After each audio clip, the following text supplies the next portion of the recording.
안녕하세요. 안녕하세요.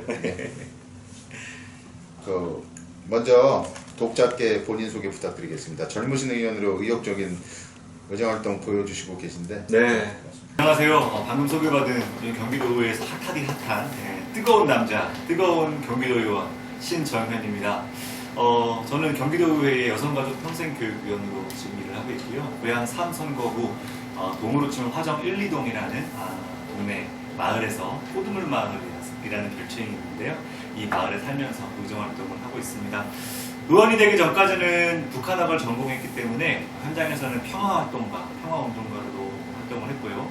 또 지역사회의 공동체 복원을 위한 공동체 조직가로서도 활동을 해왔습니다. 청년활동, 다양한 활동의 이름이 있지만 사실 백수였어요. 월급 받지 않고 살아가는 사실상의 4시간의 주인인 백수로서의 삶을 오래 살다가 대리운전기사로 또 한 6년 일을 하게 되었죠. 활동을 하기 위해서. 그런 과정에서 느꼈던 여러 가지 사회에 대한 문제의식과 해결에 대한 대안을 찾아가는 과정에서 공천의 기회를 얻고 지난 2018년에 화정 1, 2동에 출마를 해서 당선이 되었습니다. 젊다고 말씀 주셨는데 142명 중에서 7번째로 젊은 의원이에요.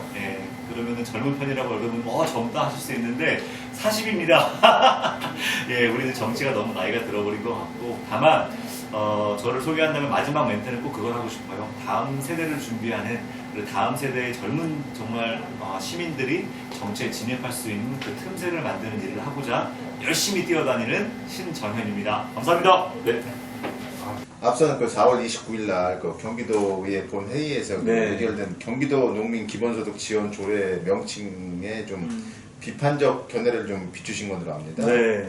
이게 그 내용보다는 명칭에 비판적 견해를 비추신 겁니까? 둘 다죠. 사실은 일단 명칭도 기본소득이라는 이름을 붙이기에는 기본소득과 맞지 않는 내용이 너무 많아요. 기본소득이라 하면은 보편성을 담보해야 됩니다. 농민에게만 주어지는 것은 수당이라는 표현이 더 어울리죠. 그러면 이런 식으로 따지면 농민만 힘드냐? 프리랜서도 힘들다. 플랫폼 노동자도 힘들다. 플랫폼 노동자라고 하면 수십 개의 업종들이 늘어나거든요. 그럼 그런 분들 다 우리가 해주는 게 맞는데, 이 보편성의 원칙에도 어긋나고요. 또 무조건성의 원칙에도 맞지 않아요. 근데 심지어 무조건성 원칙은 경기도 기본조례에도 명기가 되어 있기 때문에 경기도 기본조례가 정의한 기본조례의 정의마저도 위배되는 이 이름을 굳이 달아야 될 게 이유가 뭘까? 이 생각을 제가 해본 것이고, 그래서 명칭도 원래의 기본소득과도 맞지 않고 경기도 조례에도 맞지 않는 이름을 굳이 달아야 되는 이유는 결국은 기본소득이라고 하는 이름이 담고 있는 정치적 브랜딩에 천착하다 보니 이런 무리수가 나온 게 아닌가, 그렇게 생각을 하고요. 내용적인 면도 마찬가지입니다. 경기도의 농민들 중에 어려운 분도 분명히 있으세요. 상당수는 경기도의 땅값 얼마나 많이 올랐어요. 지주들도 상당히 많고요. 충분히 내가 재배한 쌀, 농작물로 먹고 사실 수 있는 분들도 상당히 있습니다. 저는 오히려 그런 분들에게 똑같이 우리 60만 원일 겁니다. 1년 동안 5만 원씩 모두에게 주기 위해서 이 엄청난 예산을 끌어모으는 것보다는 정말 농사를 짓지만 내일의 생계가 어려운 분들에게 더 두텁게 지원하는 게 맞다고 생각하고요. 이 예산을 만들어내기 위해서 다른 농민들을 위한 지원 정책들이 삭감이 돼버렸단 말이에요. 저는 오히려 그런 분들을 위해서 촘촘하게 만들어졌던 지원 복지 정책들을 오히려 두텁게 만들어주는 것이 맞다라고 생각하는데, 그 하나의 브랜딩을 위해서, 죄송합니다, 그게 브랜딩이라고 생각하지 않는 분들도 많은데, 저는 그것을 정치적 목적을 위해서 이 소중한 예산들이 이렇게 쓰여지는 것에 대해서 반대합니다. 명칭도 틀렸고 내용도 동의할 수 없기 때문에 저는 지난번 본회의 때 반대를 눌렀어요. 알겠습니다. 아까 인터뷰 초반에 요즘에 가장 핫한 의원님이시라고 소개를 해드렸는데, 그와 관련한 좀 질문 좀 드리겠습니다. 네. 14일 제 350일의 임시의 도정 질의를 통해서 코나아이 특혜와 수승한 인사 교류를 포함한 경기도 산하 공공기관 채용 비리를 지적하신 바 있습니다. 관련 정황 설명을 좀 부탁드리겠습니다. 네, 저는 코나아이에 대해서 먼저 좀 고민을 했었습니다. 왜 지역화폐 이 정책에 이렇게 특정 기업에 많은 혜택이 몰려갔을까? 이거는 들여다보면 볼수록 이해가 안 되는 것들이 너무 많은 거예요. 물론 이게 하나의 어떤 공모의 과정을 거쳐서 코나아이가 선택된 거라고는 하지만 뭐 그 과정도 좀 들여다볼 필요가 있겠죠. 그런데 애초에 이 정책을 설계를 할 때 코나아이의 도민들이 충전하는 충전금의 이자 수익을 가져가게끔 만들어주는 거, 그리고 결제 수수를 통해서 이제 수익을 창출하는데요. 지금 정책 자금, 다시 말하면 우리가 청년 기본소득부터 해가지고 온갖 기본소득부터가 다 지역화폐로 나가잖아요. 네네. 3조가 넘어갑니다. 정책 자금까지 포함시켜버리면. 결제를 하게 될 연간 정책 예산과 도민들의 충전 금액이 3조가 넘어가요. 그 돈을 코나아이에서 결제를 하면 결제 수수료를 가져간단 말이죠. 그게 이제 매장별로 어떤 데는 0.5%, 1.5%까지 다양하지만 거기에 대한 수익이 지금 제가 최근에 봤던 코나아이의 내부 그 회계자를 보니까 못 잡아도 100억이 넘어갑니다. 순수익만. 이렇게 엄청난 혜택을 왜 특정 기업에게 주면서 정작 이것을 통해서 도민들을 위한 무언가로 활용하고 또 이 도민들에게 상식적으로 납득이 될 만한 여러 가지 협약 내용을 통해서 장치를 마련해서 공공을 위한 또는 어떤 장치들이 필요한데 오롯이 코나아이에게 집중되어 있는 게 이해가 되지 않았어요. 여러분도 이해가 안 되실 거라고 봐요.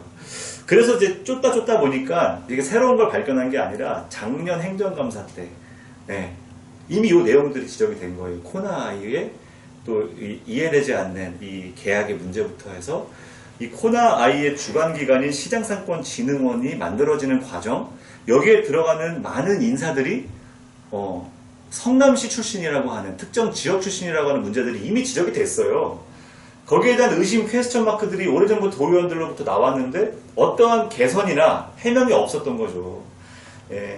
그렇다고 한다면은 결국은 제가 이번 도정지를 통해서 말했던 성남시에서 오래전부터 이제 함께 했던 특정 인사를 코나아이라고 하는 그 업체의 상임이사로 들어가는 과정과 코나아이의 부사장이라고 하는 고위직 사람이 시장상권진흥원의 상임이사라고 하는 이 인사교류를 어떻게 도민의 상식으로 이해할 수가 있겠냐는 거예요. 더군다나 이 코나아이가 이렇게 많은 수익을 내고 있고, 여러분 코나아이 나중에 찾아보시면 좋은 기업일 수 있어요. 목적이나 지향점 4차 산업시대에 필요한 기업일 수 있지만 상장 폐지 직전의 회사였습니다. 내일 모레 문 닫을 회사였다고 그때 당시 평가를 했어요. 상장 폐지에 대한 어떤 가능성 뿐만 아니라 거래 정지까지 됐던 시기가 바로 이 경기도와 거래하기 직전이에요. 그 이후에는 완전한 흑자 회사로 다 전환이 돼버리죠. 그렇게 해서 흑자 전환될 수 있어요. 하지만 이 협약, 경기도와 이 코나아이 협약에서 도민들의 상식선에서 이해되는 협약들이 이루어져야 되고 거기에 대한 수익이 이만큼 될 거라는 건 전 이미 예상했을 거라고 보거든요. 정책 자금이 수조 원 들어간다는 건 우리가 다 알고 있는 상황이었으니까. 그랬다면 충분히 거기에 도민들의 이익을 반영할 수 있는 협약들이 들어갔어야 되는데 도민들이 충전한 이자마저도 이 코나아이가 가져가게끔 설계한 그 모든 과정들이 저는 요즘에 가장 많이 회자되는 말 있잖아요. 이해충돌. 저는 이해충돌의 소지가 충분히 있다고 봅니다. 해명을 해줘야 돼요. 아직까지도 해명을 안 하고 있어요. 저한테 어떤 답변도 오지 않았습니다. 또 하나, 청년들에게 공정이라는 키워드가 얼마나 예민합니까? 그 LH라고 하는 이 기업에서 땅 투기를 함으로써 청년들에게 절망을 줬죠. 부동산이 폭등함으로써도 절망을 줬지만 이 폭등하는 과정에서 이 정보를 독점하고 있는 소수의 기득권층이 어마어마한 혜택을 보고 있었다라는 거. 저는 여기서 이제 그런 표현을 써보면 어떨까 해요. 경기도가 공정을 외치고 있지만 사실은 선택적 공정 아닌가. 누구에게만 공정을 외치지만 그 뒤에서 누군가는 혜택을 보고 있다면 이것은 진정한 공정이 아니죠.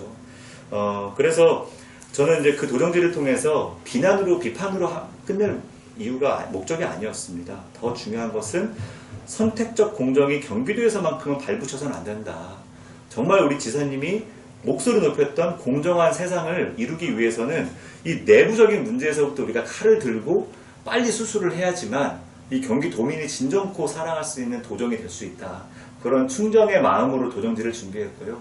아직까지 답변이 제대로 오지 않고 어떻게 개선하겠다는지 답변받지 못했지만 준비하고 있다고 믿고 있어요. 그래서 잘 준비하셔서 이 건 이외에도 저에게 확인되고 제보되어 왔던 많은 의혹사항들을 자체적으로 정리를 꼭 해낼 수 있기를 바랍니다.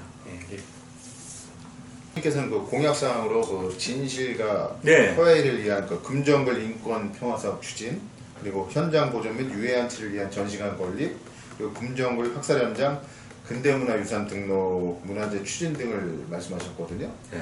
이 관련 사항을 처음 접하시는 분들이 많을 거라고 생각합니다. 네, 네. 이 소개 및 현재 진행 상황을 좀 말씀해 주세요.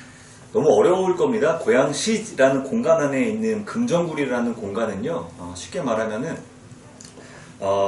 광복 이후에 이념의 소용돌이 속에서 빨갱이냐 아니냐, 라는 걸로, 그 금정굴 안에, 소위 말하는 부역했다. 한국전쟁 중에 우리가 얼마나 이게 왔다 갔다 했습니까? 북한군이 내려왔을 때 부역했다. 라는 이유로 지역 주민들을 굴 속에 몰아넣고 다 총으로 직접 다 죽여서 나중에 이 금정굴의 시신이 유골로 확인이 되는 이게 이제 95년도 이후에 일어난 일인데요. 참 놀랍게도 그 당시에 북한군이 점령을 해서 내려왔을 때 물 한 컵 주지 않고 밥 한 끼 안 준 사람이 없어요. 총칼을 들고 와서 밥 달라 그러는데 밥 안 준 사람이 없죠. 그런데 그런 사람들을 다 한 대 모아놓고 죽이기 시작하니까 죽이지 않을 사람이 없는 거예요. 그런데 사실 그 죽이는 과정에서는 이제 다시 수복된 이후에 어떤 특정 세력과 가깝냐 가깝지 않느냐라는 이 척도를 가지고 더 가열차게 사람들을 죽이기 시작하고, 그래서 결국 권력의 공포 아래 모든 사람이 다 복종하게 만드는 하나의 수단이 되어버렸던 공간입니다. 그게 나중에 95년도 이후에 밝혀진 이유는 딱 하나예요. 금정굴에 내 가족이 묻혔다라고 하는 순간 그 사람도 빨갱이가 되는 거거든요. 그러면 그 연자제로 인해서 그 사람들이 있던 직장에서 쫓겨나고 공무원들은 바로 면직이 돼버리는 이 말도 안 되는 시대를 60, 70년대 살았던 사람들이 처음으로 내 가족이 묻혀있다고 말했던 게 95년도 이후입니다. 거의 40여 년이 지나서요. 저는 이제 이 금정굴이라는 걸 왜 공약사항에 넣었냐면요. 광복의 시기 이후부터 지금까지 놀랍게도 70여 년 가까운 시간 동안 아직도 우리는 이 빨갱이 트라우마로부터 극복되지 못했다는 거예요. 주홍글씨를 찍어놓고 빨갱이라는 표현을 써서 한 사람의 인격을 무너뜨리는 게 2021년 지금도 진행형이라는 겁니다. 그래서 저는 그 시기의 역사를 이제는 이념의 관점에서 보지 않고 사실 그대로 들여다보고 우리 역사의 아픔과 슬픔으로서 들여다보고 이걸 치유할 수 있는 국민적 혹은 도민적 어떤 합의가 필요하겠다. 거기에서 분단의 상처를 확인하고 치유할 수 있을 때, 그리고 무엇보다도 이 금정굴이라는 이 공간을 통해서 이념의 어그러진 자화상이 우리 안에 있다는 것을 확인할 때, 그래서 이 비정상성을 정상화하기 위한 노력들을 우리가 함께 할 때 비로소 통일이라는 말을 꺼낼 수 있을 거라고 생각을 해요. 단순히 물리적으로 남한과 북한을 합치는 통일 말고 빨갱이란 이름 하나로 온 집안이 연좌제로 무너졌던 그 이름 하나로 지금도 말하기가 두려운 이 시대, 이 분단의 어떤 그림자 속에 살아가는 이 자화상을 인식할 때 비로소 통일이 시작된다라고 저는 믿고 있고요. 그래서 이걸 공약으로 내세우면서 2018년 제일 처음으로 만든 조례가 경기도 평화통일교육 활성화 조례입니다. 거기에는 이념도, 대적관도, 대북관도, 안보의식 고취 이런 말 다 떼버렸습니다. 평화, 상생, 협력, 진실이라는 내용을 담았고요. 이런 것들을 알아가는 과정을 통해서 도민들과 우리 청소년들이 진정한 통일을 꿈꿀 수 있게 만들자라는 취지로 그 조례를 만들기도 했어요. 그 개성공단 가동 중단 이후에 그 책 문제 등 남북 관계가 다소 경색된 국면을 보이고 있습니다. 근데 실제로 그 청소년과 청년 세대는 일자리 문제 등으로 인해서 그 남북 통일에 대해서 좀 반대하는 부정적인 입장을 좀 나타내는 경우도 있거든요. 이와 관련한 견해 어떠십니까? 우리나라가 지나치게 이제 통일 평화라는 것을 경제적 관점으로 바라봤기 때문에 그렇고요. 그래서 어떻게 생각하면은 통일되면 내 일자리 뺏긴다. 북한 사람들은 가난하다. 내가 세금을 내서 그들을 먹여 살려야 되느냐. 이런 식의 생각과 관념들이 너무 팽배하다라는 것이죠. 근데 이제 통일을 그렇게 바라보도록 교육했던 우리의 실수와 잘못도 분명히 있다라고 봅니다. 저는 이렇게 생각해요. 모든 것들을 경제적으로 바라보고 경제적으로 이득이 되면 하고 안 되면 하지 않는 이런 방식으로는 우리가 진정한 의미의 통일을 이룰 수가 없습니다. 만약 그렇게 따지고 생각하면은 돈이 많이 되는 통일이니까 동의했다가 통일이 됐어요. 근데 돈이 안 돼 생각보다 그러면 물을 겁니까? 그런 식의 관점과 접근은 맞지 않는 통일관이라고 생각하고요. 앞서서 제가 금정굴로부터 시작했던 그 얘기 기억나시잖아요. 비정상성을 찾아가는 겁니다. 우리 안에 갈등, 혐오, 차별 사실상 분단 이후에 우리 사회를 지배해왔던 편가르기, 이 모든 것들을 우리는 우리 사회의 비정상성으로 인식해야 됩니다. 그것에 기인하는 역사적 상처는 분단으로부터 시작된다는 걸 인지하고요. 학교에서도 차별이 있고요. 혐오가 있습니다. 사회로 나가도 마찬가지고요. 우리 사회의 차별과 혐오를 종식시킬 수 있는, 우리 사회의 그 비정상성을 제대로 들여다보고 정상화할 수 있는 지혜가 필요하다. 그리고 청소년들에게도 그 지혜를 찾아가는 학습의 과정을 교육과정에 넣어야 한다. 피부색이 다르고 말투가 좀 달라도 함께 어우러져 할 수 있는 시민성을 키우는 교육이 필요하고, 내가 당장 경제적으로 어렵지만 내 존엄성을 위협받지 않을 수 있는 그런 사회 구조를 만들어야 된다는 것이죠. 이게 왜 통일과 가깝냐 다르냐, 이거는요 이렇게 생각하시면 좋겠어요. 물리적으로 남북한을 하나로 만드는 통일은 이제는 끝내야 됩니다. 그런 통일관은 이제는 버려야 돼요. 그러면 누군가를 내 밑으로 혹은 내가 지배의 구조 아래로 둬야 된다는 방식이거든요. 하지만 그것이 아니라 이 땅에 발을 딛고 있는 사람은 누구나 인간다움을 존중받고 살 수 있는 것이 곧 통일이다 라는 생각으로 한다면 그 통일은 당장 나에게 이익이 될 겁니다. 우리 청소년들에게 이득이 될 거고, 내가 사회에 나가서도 충분히 그런 존재로 살아갈 수 있다라고 인지가 되면 통일 과정에서 이루어지는 북한의 주민들이 우리 곁에 살아갔을 때 내 지인, 내 이웃으로 인정하게 될 것이라고 생각합니다. 그런 통일이 빨리 이루어졌으면 좋겠다. 저는 이제 이런 표현 쓰는데, 통일 말고 통이하자. 예. 통일은 똑같이 하나로 만들어서 하나로 만들자라는 이 집착이 있다고 느껴지는데, 다른 이자를 쓰는 거예요. 다른 누군가와도 통할 수 있는 시민성 갖춘 사람들을 만들자. 그것이 진정한 통일이다 이렇게 생각합니다. 솔직하신 정치인이시니까, 그리고 젊은 정치인이시니까 네. 열린 마음으로 여쭙겠습니다. 네. 더불어민주당 네. 뭐가 문제입니까? 요즘 뭐 더불어민주당 안에서도 자주 나오는 단어죠. 우리 스스로를 좀 자성하고 성찰할 때 내로남불이죠. 내가 하면 로맨스고 남이 하면 불륜이다. 이것은 우리 안에 관대함이 만들어낸 단어라고 생각해요. 같은 잘못을 우리가 해버리면 덮어갈 수 있는 논리들을 어떻게든 만들어내는데, 남이 하면 죽자고 달려드는 이 정치 논법들이 저는 시민들을 실망시켰다라고 생각을 합니다. 소위 말하는 우리가 남이가, 이 정서 있잖아요. 국민이 기대하는 것은요, 사실은 원칙과 상식에 기반해서 틀리고 잘못된 것은 인정하고 거기에 대한 마땅한 징계가 있다면 받아내고, 하지만 다시 시작할 수 있는 공간을 마련해 주는 것이라고 저는 생각해요. 그런 측면에서 투명함과 공정함은 민주당이 가장 필요한 두 가지 가치라고 생각을 하는데, 잘못했던 것, 그러니까 잘한 것이 99가지라도 한 가지를 잘못했다면 99가지 잘했는데 한 가지는 눈 감아줘가 아니라, 이 한 가지를 잘못했던 것에 대해서 국민들에게 솔직하게 꺼내놓고 이해를 구하고 정말 이렇게 바꿔내겠다라는 대안을 보여드리면서 결과까지도 설명할 수 있는 그 노력을 저는 우리가 시작해야 된다고 생각하고요. 공정함이라고 하는 것, 제가 아까 전에 인사채용에 대한 얘기도 했지만 경기도뿐만이 아니고 민주당도 마찬가지고요. 우리 대한민국의 곳곳에 뿌리내리고 있는 이 불공정의 문제들을 어떻게 해결할 것인가, 이걸 질문한다면 제일 먼저는 민주당 안에서부터 시작해야 된다고 생각해요.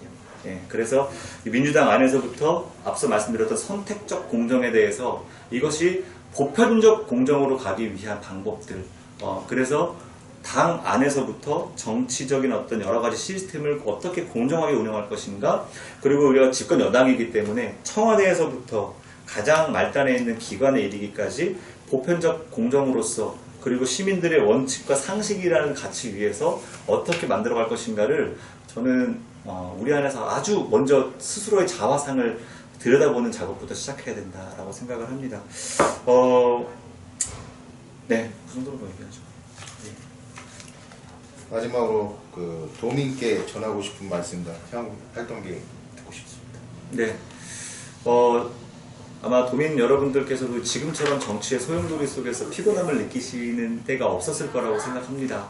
뭐 LH 사건을 비롯해서 부동산 폭등, 최근에는 페미니즘, 뭐 남성, 여성 갈등, 모든 것들이 사실은 투명하지 못했고 공정하지 못했고, 또 무엇인가 잘못이 이루어졌을 때 그 분노를 표출할 대상을 찾아서 싸우려고만 했기 때문이라고 생각합니다.